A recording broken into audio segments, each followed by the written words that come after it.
Remington stainless steel 1911 in 45 ACP. William Hovey Smith, 2020.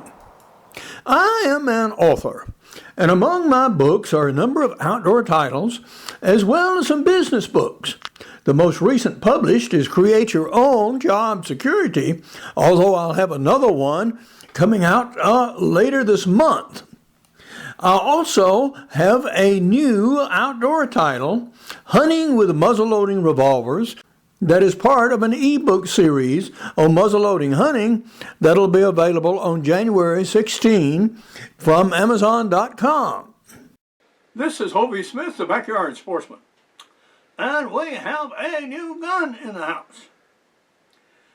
I write about muzzleloading guns very often, and particularly hunting with muzzleloading guns. And I am a believer in long-barreled, heavy handguns for taking big game. For example, this Ruger Old Army with a 14-inch barrel and scope. However, in recent days, I have been involved in writing a novel. And that particular novel is Father of the Grooms. One of those guns used is a Colt 45 Auto. Now, I'm a military guy, and I was brought up with those Colts, but I hadn't really owned one in years. So guess what? I bought one. And that's what you're going to see right here. In my novel, Father of the Grooms, two such guns are purchased for a pair of drivers. And the guns in particular were bought in stainless steel because it might be necessary to stash these guns for some months. And you want something that's functional, reliable, non-rusting so much as possible, so when you pick it up, yeah, it'll shoot. And that's how it's working in our plot. These guns are going to be used by a pair of drivers who are driving Mercedes limousines, and so they have plenty of room to carry them. Since I also hunt, I was interested in the longer barrel versions of this pistol, but really looking around, I could not justify the added cost of a long slide model. You have only 1 extra inch of barrel length. And on 45 ACP, that's not really terrible significance. And the reason I did not hunt with a 45 ACP auto at the time that I owned them and was in the service and so on, was because the only ammunition available was the military jacketed round nose bullets. And that was true for decades. Now, however, things have changed. And I can work up loads with this pistol that will equal that of 45 long Colt.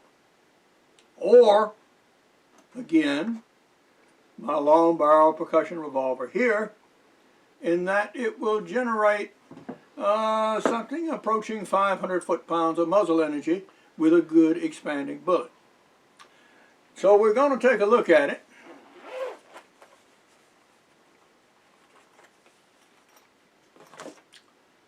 I'll use one of my interesting knives from Hovey's Knives of China and open up.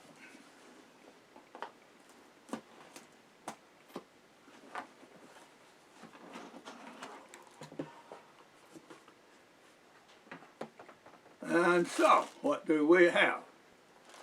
We have a nice little booklet here and a cable lock, magazines, stainless steel, and we have the pistol itself, properly labeled in 45 Auto. Now, this is a bit different from the 45 that I'm familiar with. And we're going to have to unlock it and take a look at it and see what it is. So now we're going to take a look at the pistol itself. Now this is a 1911 model. So consequently, it has the straight magazine housing that the 1911 had. instead of the arched housing of the later model. And we'll see if it has the long trigger.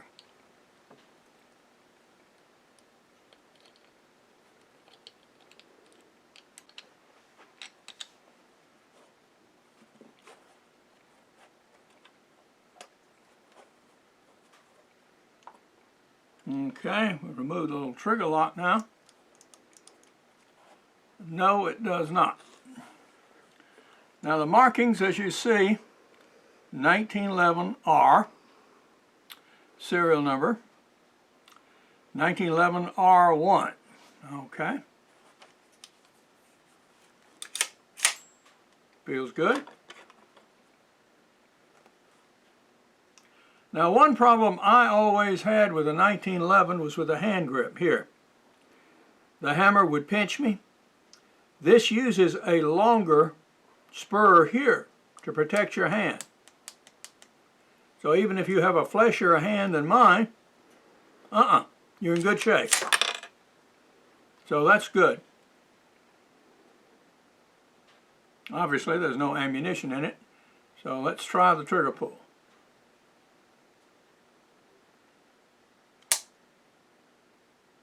Reasonable. It has night sights on it, and these are much bolder than the original 1911 sights, which were right down on top of the slide. So prior to our shooting it, all we're going to do is to take some action cleaner here, some old torn flannel pajama material, run a couple of swipes through the barrel, and take it out to the range. Because this thing comes, yeah, ready to go. In our novel, we have Alfredo, who is in effect the armorer for the Sicilian Mafia. And he is giving two guys an orientation on the .45 ACP, in particular the 1911 pistols.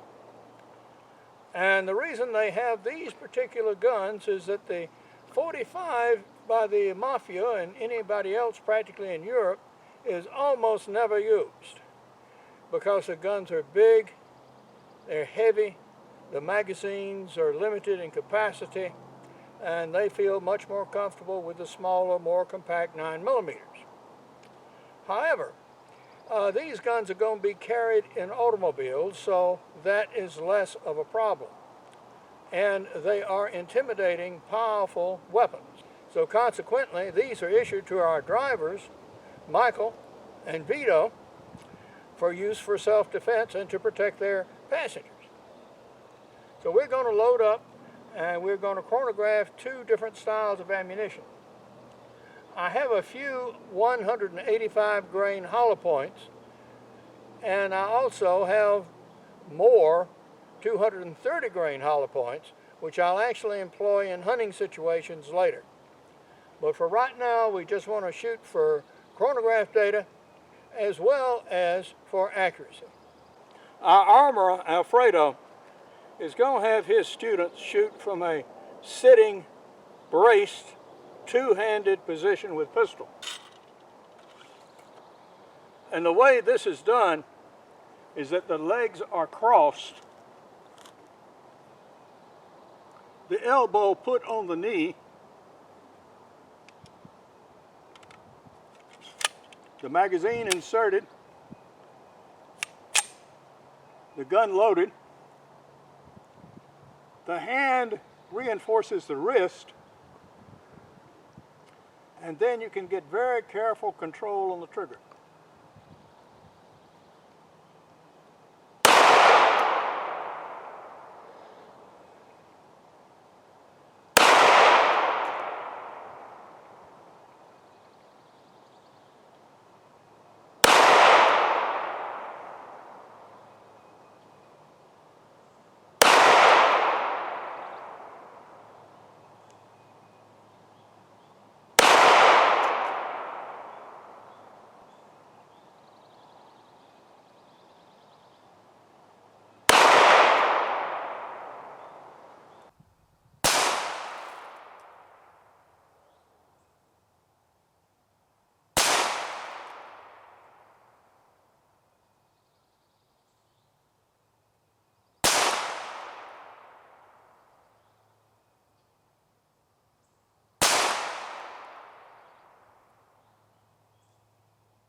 And there we have 6 shots away, and all of them hit the head of our zombie figure there.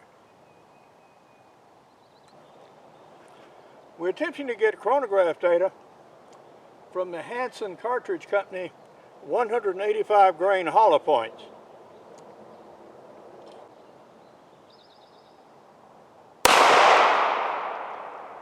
(991 feet per second).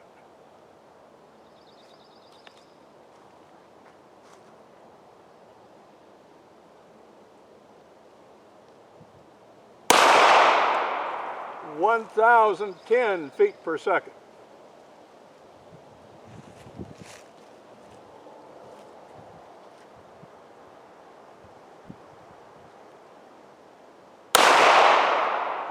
(995 feet per second).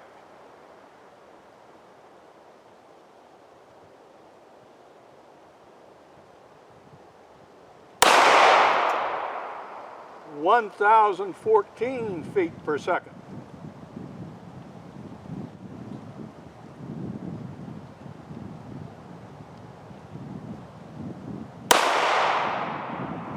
(995 feet per second), and we are empty. Mild shooting load, guys. This is very mild indeed. And now we're going to shoot the 230 grain Winchesters.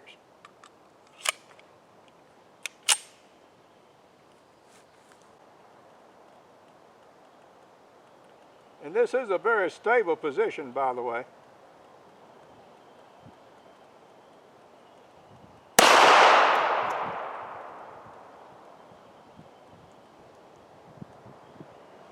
(852 feet per second).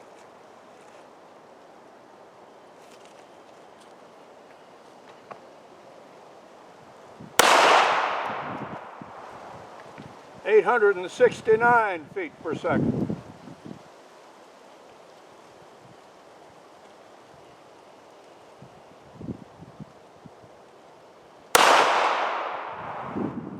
(854 feet per second).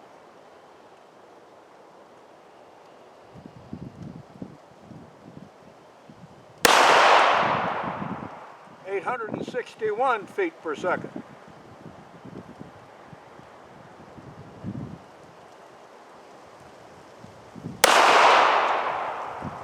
(842 feet per second).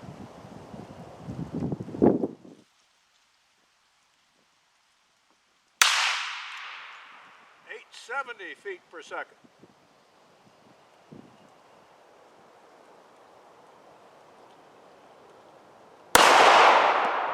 (864 feet per second). And we are empty. The usual service round with 230 grain ball ammunition has a nominal speed of 850 feet per second. That's standard. So we're running approximately standard velocities for 45 ACP out of this pistol. Nothing really spectacular, but standard rates. And now that we've shot a few and things have smoothed up, the initial feeding problem seems to be gone. So okay, we've done good. Our zombie character has a definite brain ventilation problem. As you can see from this tight group, considering this was with a brand new gun and 2 different weights of ammunition, that's not a bad group at all. One type of shot that Alfredo when I drive us to practice was a shot from sitting, actually as if you were behind the wheel of a car, shooting at someone pulling up beside you with the pistol. And in this case, there is no aim. The steering wheel is being held with this hand, the pistol braced on the side here, and when you sense the vehicle is on the other side of you, you'll shoot. And that is the exercise. So we're going to see how close a group we can get that way. I haven't the foggiest. Well, we're going to find out.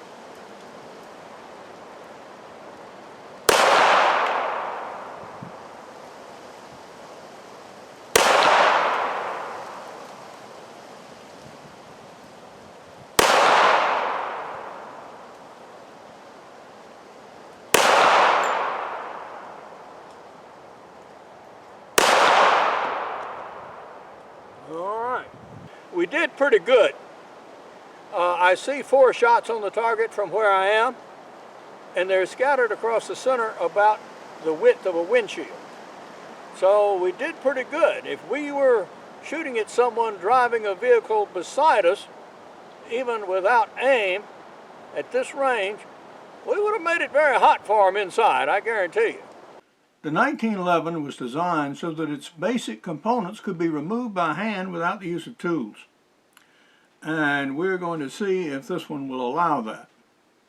Now, by basic components, what I mean is the slide and the barrel. The trigger mechanism and this are retained by cross pins, which you can drive out and remove, but I'm certainly not going to do it unless there is some cause to do it, and there is none. So all we're going to do is just take the slide off, the springs out, the barrel off, and clean the barrel and wipe the top of the interior parts and put a little lube on the rails. So,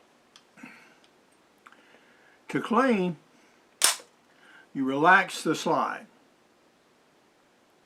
Now, you press this part here, and you turn this part. And they give you a nice little wrench to do it, by the way.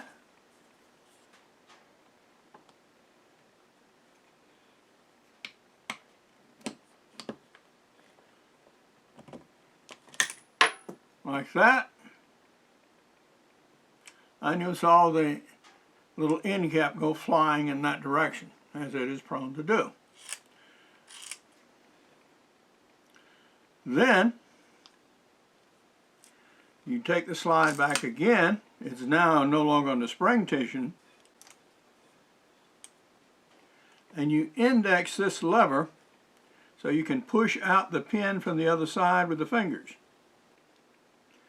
We can go ahead and lift out this pin, and our slide will come completely off the gun. And this leaves the frame, as you see. There's a little fouling here.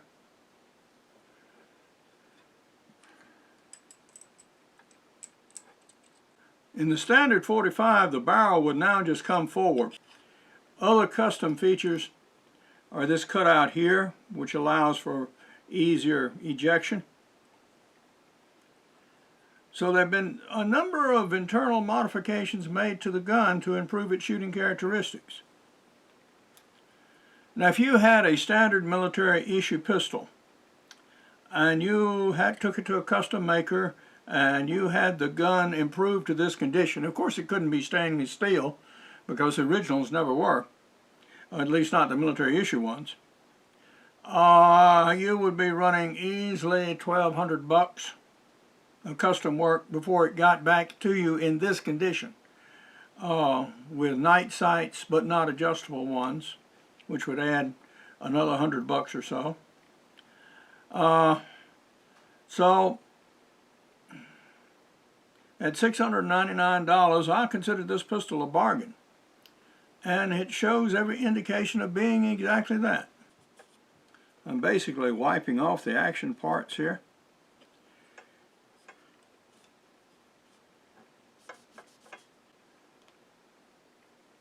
There's a little bit of fouling on them, but not much.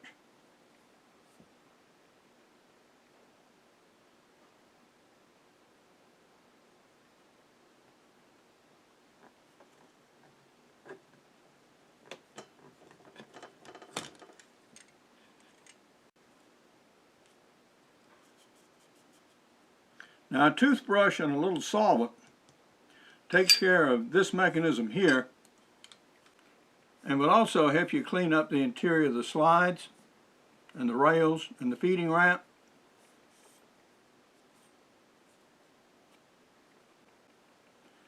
And now we proceed to reassemble. We'll run our spring back in and fix its guide in the proper position. Over the top there's a little shoulder in the barrel that it fits against. Bring our link pin back to about where it needs to be.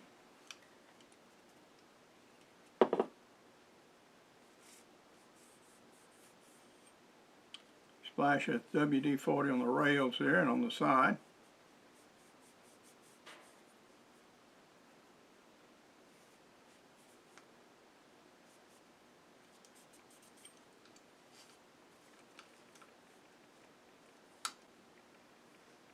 Okay. Slide the assemblies back together.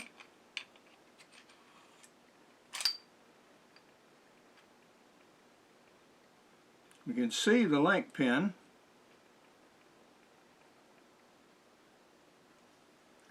Here, so you want to make sure you have daylight all the way through.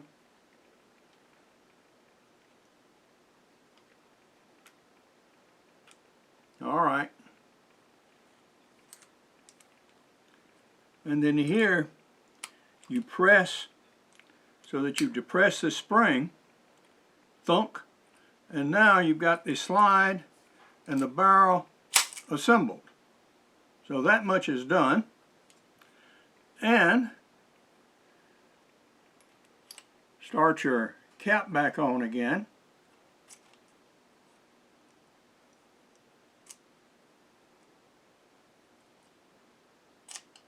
All right, that's where it slides in. And we have an end piece to put on, which went flying across the room, as you recall. Same being recovered. Slid back on the spring.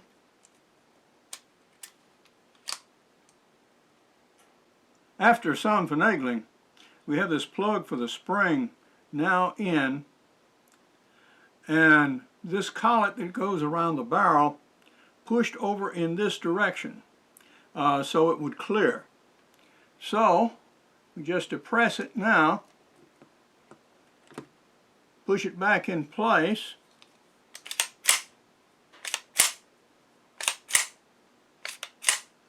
and we are assembled again. So basically, for a new pistol and a little stiff, yeah, okay, but this will work out. I'm very pleased with the outcome. Yep, nice gun. From a collector's point of view,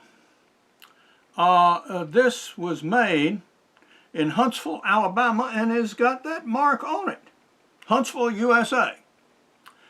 So this is not from Illinois, New York.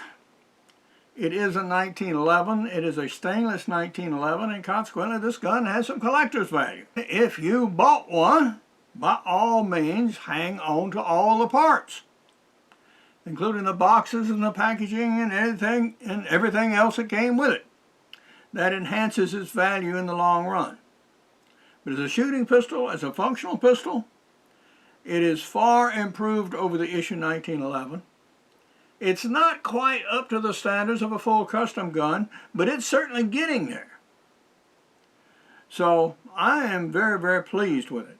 Our initial shooting of the Remington 1911 in stainless steel was excellent. What it showed us is, no, this is not the original 1911 pistol as designed by Colt and used in World War I, but it is a modified, modernized, highly effective handgun, and would expect it to be that way. It is standard to the extent that you can probably install any number of aftermarket items on it if you wish to modify your gun. I have no immediate intention of doing that. I am, however, going to reload for it. I have some Hornady XTP 185 grainers here, which I will load, and we have the cases that we shot as well as some extra ones here, so I have plenty of potential ammunition components. For powders, I'm not quite sure yet, maybe 700X, but we'll find out in a bit. Because what I want to do is build an effective hunting load, and for that I need bullet weight. So these are fine for practice, for shooting the gun in, for getting used to how it handles, for very lightweight game, say 90-pound deer or something like that, 100-pound hogs, this will do fine. But for heavier stuff, yeah, I want to throw more bullet weight. So in future episodes, we're going to be about doing that. But now, this is Hovey Smith, reminding you to hunt what you eat and eat what you hunt. Be legal, be ethical, be safe. Goodbye, God bless, and see you next time. I was a bit rusty with a 1911 because I haven't owned one for more than about 40 years. I have shot previously some government models and a Colt Gold Cup in competition. Now this gun strikes me as being made actually of match grade components, and consequently they fit a little tighter than usual. For more information on my books, blogs, and more than 750 videos, you can go to my website, www.hoveysmith.com. If you're curious about Father of the Grooms, you can go to fatherofthegrooms.net. Now, my unique cooking knives are modeled after ancient patterns from China from 3,000 years ago. They made theirs out of bronze, and now I take inspiration from that and produce them out of high carbon and stainless steels. Now, my new business book will be published by Stratton Press in February, and it is Make Your Own Job Anytime, Anywhere, at Any Age. Good hunting and good eating from the outdoors. Goodbye, and God bless.